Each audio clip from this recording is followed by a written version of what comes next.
यहीं से भारत ने भी ठान लिया कि अब हम तुर्की को सबक सिखाकर ही मानेंगे। सबसे पहले साल 2020 में भारत ने तुर्की से आने वाली कई सामानों को जांच के दायरे में ले लिया, ताकि उनके द्वारा जो काफ़ी सारे प्रोडक्ट भारत में भेजे जाते हैं उनको किसी न किसी तरीके से कम किया जाए और तुर्की को आर्थिक चोट पहुंचाई जा सके। विशेषकर तुर्की से तेल और स्टील उत्पादों के इंपोर्ट में कटौती पर विचार किया गया, जहां इसका मुख्य उद्देश्य ही यही था कि भारत की कश्मीर नीति की आलोचना करने वाले देशों को आर्थिक चोट पहुंचाकर उन्हें लूला बना दिया जाए। हालांकि यहां से केवल जांच के दायरे में लेना शुरू किया गया और तुर्की की गलतियों पर नजर रखना शुरू किया गया, लेकिन उनकी हरकतें नहीं थमीं और साल 2023 में फिर से जिनेवा में आयोजित मानवाधिकार परिषद की बैठक में तुर्की ने जम्मू कश्मीर पर टिप्पणी की। भारत ने भी मन में सोचा कि अब लगता है तुर्की सुधरने वाला नहीं है, क्योंकि लातों के भूत बातों से नहीं मानते। इसीलिए भारत ने यहीं से उनके साथ व्यापार को एक बड़े लेवल पर कमजोर करना शुरू कर दिया और उनके साथ 2023 में जो व्यापार 13 अरब डॉलर के आसपास था, वही साल 2024 में घटकर 10 अरब डॉलर आ गया। फरवरी 2024 में जेनेवा में यूएनएचआरसी के 55वें सेशन में जब पाकिस्तान और तुर्की ने जम्मू कश्मीर का मुद्दा उठाया, तब भारत ने राइट टू रिप्लाई का इस्तेमाल किया और भारत ने तुर्की और पाकिस्तान को साफ बता दिया है कि उसकी ताकत को हल्के में लेना भारी पड़ेगा। भारत की प्रथम सचिव अनुपमा सिंह ने संयुक्त राष्ट्र में तुर्की को 2 टूक चेतावनी दी कि कश्मीर भारत का आंतरिक मामला है और इस पर बयानबाजी बंद करें। तुर्की के भारत विरोधी रुख के जवाब में भारत ने कड़ा कदम उठाया। सूत्रों के मुताबिक भारत ने तुर्की के साथ एक रक्षा सौदे पर विचार रद्द कर दिया, जिससे तुर्की को बड़ा झटका लगा। साथ ही भारत ने तुर्की से सोने और मशीनरी का आयात धीरे धीरे कम करना शुरू कर दिया, जो तुर्की के 4 अरब डॉलर के निर्यात को प्रभावित कर सकता है।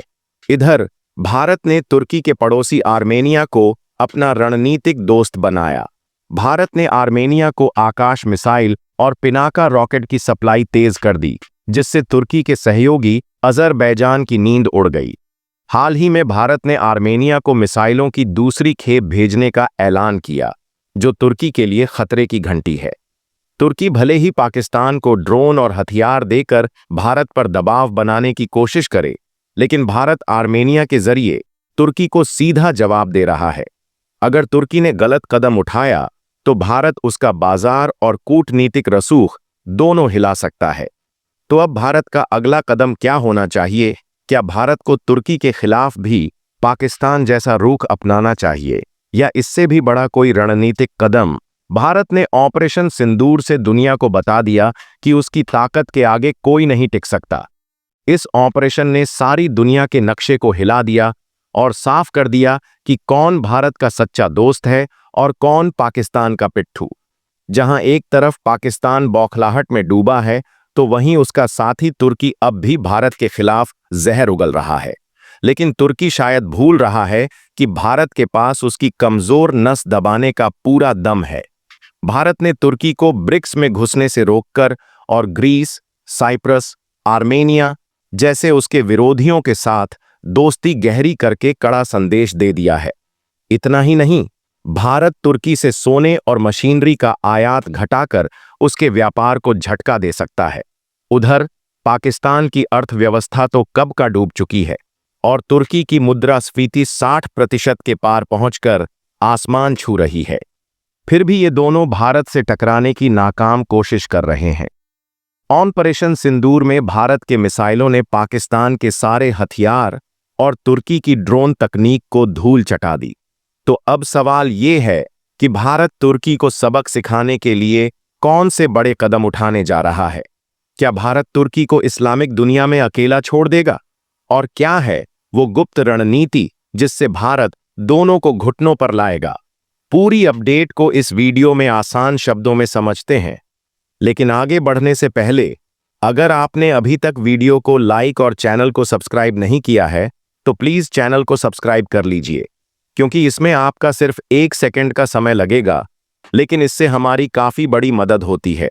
दरअसल अब भारत का इरादा साफ है कि जो भी देश भारत से पंगा लेकर भारत की टांगें खींचने की कोशिश करेगा या फिर भारत की आलोचना करेगा, तो उसे कूटनीतिक तरीके से घेर कर, आर्थिक तरीके से झटका देकर उनके देश को बर्बाद किया जाएगा। उदाहरण के लिए, जब मालदीव ने भारत के खिलाफ जाकर चीन से हाथ मिलाया, तब भी उनके हाथ में कटोरा आ गया और उन्हें अंत में भारत से माफी मांगना पड़ा।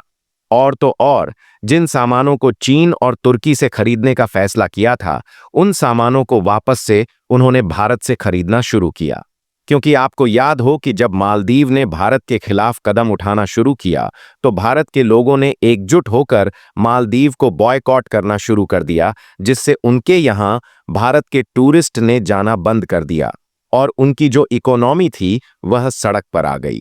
उसके बाद कनाडा और बांग्लादेश ने भारत को लपेटने की कोशिश की और इन दोनों देश की भी अर्थव्यवस्था ऐसी डगमगाई कि एक समय ऐसा आ गया था जब इन दोनों देशों की जनता दाने दाने को तरस रही थी। लेकिन आज श्रीलंका भारत के साथ खड़ा है और नेपाल भारत के साथ अच्छे रिश्ते बनाकर चल रहा है। यहां तक कि चीन के साथ भी भारत के रिश्ते काफी अच्छे हो गए हैं और चीन भी डायरेक्टली कभी भारत के खिलाफ जाने की कोशिश नहीं करता। लेकिन तुर्की, जो कि भारत के आसपास मौजूद भी नहीं है बल्कि ईरान के पास मौजूद है, उसी तुर्की से भारत की तरक्की देखी नहीं जा रही है और भारत से कई बार लात खा चुका है। उसके बावजूद भी पाकिस्तान का साथ देकर भारत से टकराने की शुरुआत कर रहा है। और सिंदूर ऑपरेशन होने से पहले न सिर्फ तुर्की ने पाकिस्तान को गुप्त तरीके से TB2 ड्रोन में लगने वाली मिसाइल और कुछ इक्विपमेंट को सप्लाई किया, बल्कि उसके बाद अरब सागर में कराची के बगल में अपनी युद्धपोत को तैनात कर दिया है।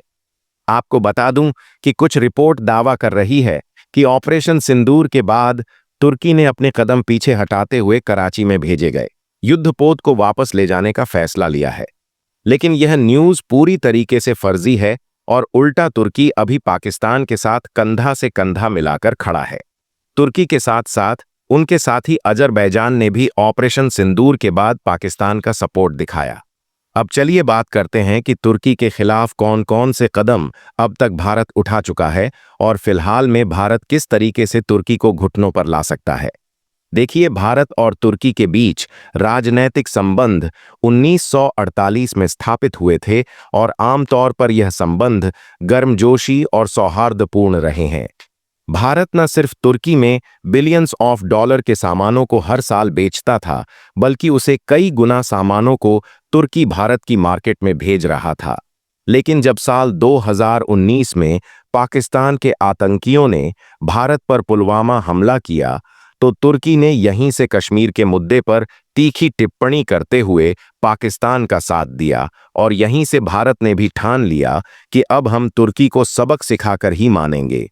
सबसे पहले साल 2020 में भारत ने तुर्की से आने वाली कई सामानों को जांच के दायरे में ले लिया, ताकि उनके द्वारा जो काफ़ी सारे प्रोडक्ट भारत में भेजे जाते हैं उनको किसी न किसी तरीके से कम किया जाए और तुर्की को आर्थिक चोट पहुंचाई जा सके।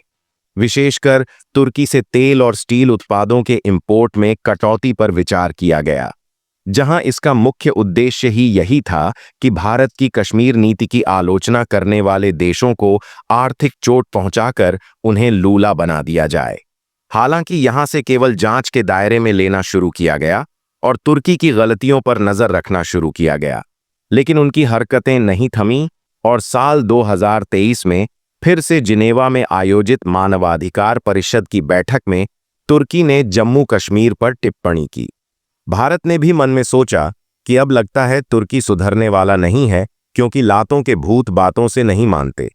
इसीलिए भारत ने यहीं से उनके साथ व्यापार को एक बड़े लेवल पर कमजोर करना शुरू कर दिया और उनके साथ 2023 में जो व्यापार 13 अरब डॉलर के आसपास था, वही साल 2024 में घटकर 10 अरब डॉलर आ गया। फरवरी 2024 में जेनेवा में UNHRC के 55वें सेशन में जब पाकिस्तान और तुर्की ने Jammu Kashmir Get the engine rolling, feel the power, heartbeat, no slowing. Forward, another day, another go to Ruto. Bring it on the wheel, get bring it on the wheel. Forward, back we go, finger on wheels. Another day, another road, and we go. और इस पर बयानबाजी बंद करें। तुर्की के भारत विरोधी रुख के जवाब में भारत ने कड़ा कदम उठाया। सूत्रों के मुताबिक भारत ने तुर्की के साथ एक रक्षा सौदे पर विचार रद्द कर दिया, जिससे तुर्की को बड़ा झटका लगा।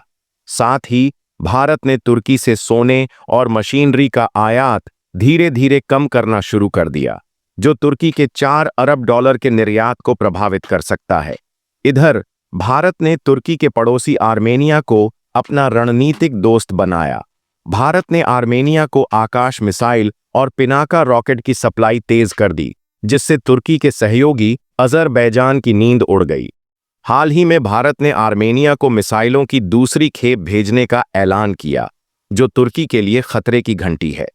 तुर्की भले ही पाकिस्तान को ड्रोन और हथियार देकर भारत पर दबाव बनाने की कोशिश करे, लेकिन भारत आर्मेनिया के जरिए तुर्की को सीधा जवाब दे रहा है।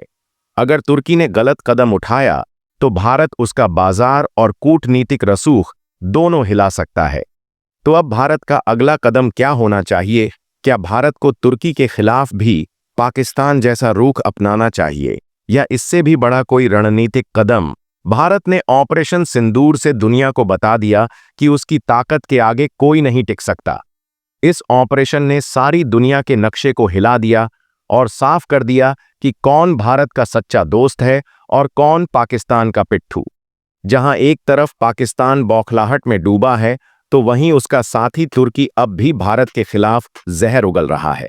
लेकिन तुर्की शायद भूल रहा है कि भारत के पास उसकी कमजोर नस दबाने का पूरा दम है। भारत ने तुर्की को ब्रिक्स में घुसने से रोककर और ग्रीस, साइप्रस, आर्मेनिया जैसे उसके विरोधियों के साथ दोस्ती गहरी करके कड़ा संदेश दे दिया है। इतना ही नहीं, भारत तुर्की से सोने